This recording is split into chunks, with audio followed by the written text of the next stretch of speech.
고려인 8만 8천 명 정도를 하바롭스크로 강제 이주시켰는데, 최악의 경우에는 하루 이틀 전에 통보를 받아서 부랴부랴 짐을 싸야 하는 상황도 생겼다고 합니다.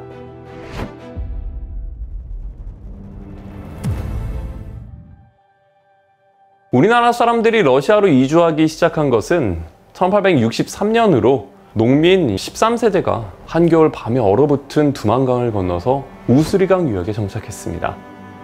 이어 1865년에는 60가구, 그 다음 해에는 100여 가구 등 점차 늘어나서 1869년에는 약 4,500여 명에 달하는 한인들이 이주하였습니다. 이민은 계속되었는데요.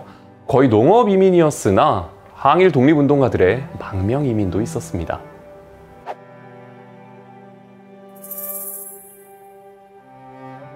이민이 시작되고 나서 처음 10년 동안 이 지역 지방관리들은 한인 이민자들에게 굉장히 관대했습니다.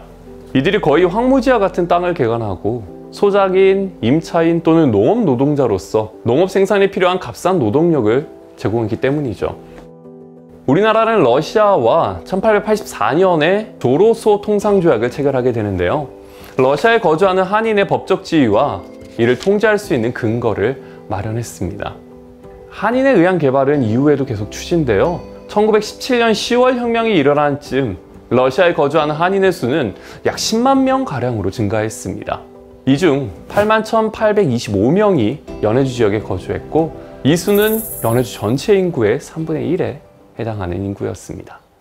그러나 러시아 차르 정부는 러시아인의 이주를 통한 개발을 장려했습니다. 그 결과 러시아인과 한인의 인구 증가는 경작할 토지를 둘러싼 경쟁을 일으켰고, 현재 주민들과 관료들은 경쟁으로부터 한인을 배제하기 위해 더 이상 한인들의 이주를 금지하고 이미 정착한 한인을 내륙 지방으로 이주하려는 계획을 세우게 되었습니다.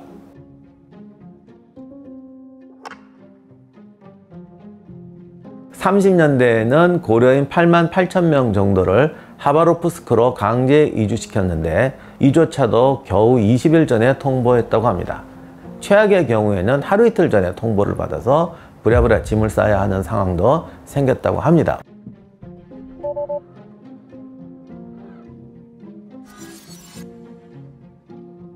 첫째는 조선족 자치구가 만들어지고, 여기에 이제 조선인들이 소수민족으로서 강대한 세력을 형성하게 되면 중국, 일본, 한국 연결되게 되니까 러시아가 통제하기 힘들어질 것이다. 그래서 그들의 근거지와는 먼 곳으로 보내서 자치구를 만든다고 하더라도 고립된 자치구가 되도록 중앙아시아를 이주시켰다는 설이 하나 있고, 그 당시에 러시아가 이제 서진하면서 중앙아시아 지역이 또 거기가 굉장히 황무지였거든요. 근데 조선인들이 강인하고 연해주라는 끔찍한 지역을 개간하는 걸 봤으니까 이들을 투입해서 중앙아시아를 개간하자.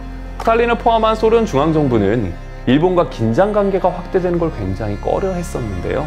소련 중앙정부는 자국 국경에서 일본의 대대적인 항일 세력 토벌이 발생할 수 있고, 이것이 곧 국가 간의 전쟁으로 비화될 수 있다고 판단했습니다.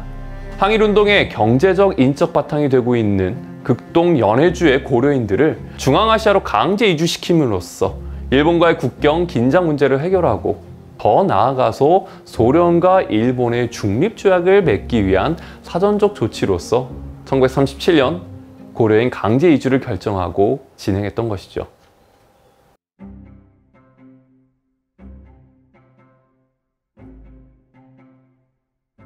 소련이 해체된 이후에 러시아 연방은 2002년과 2012년 두 차례에 걸쳐서 공식 인구 조사를 실시했습니다. 이때 고려인이 14만 8,556명, 15만 3,156명으로 집계되었습니다.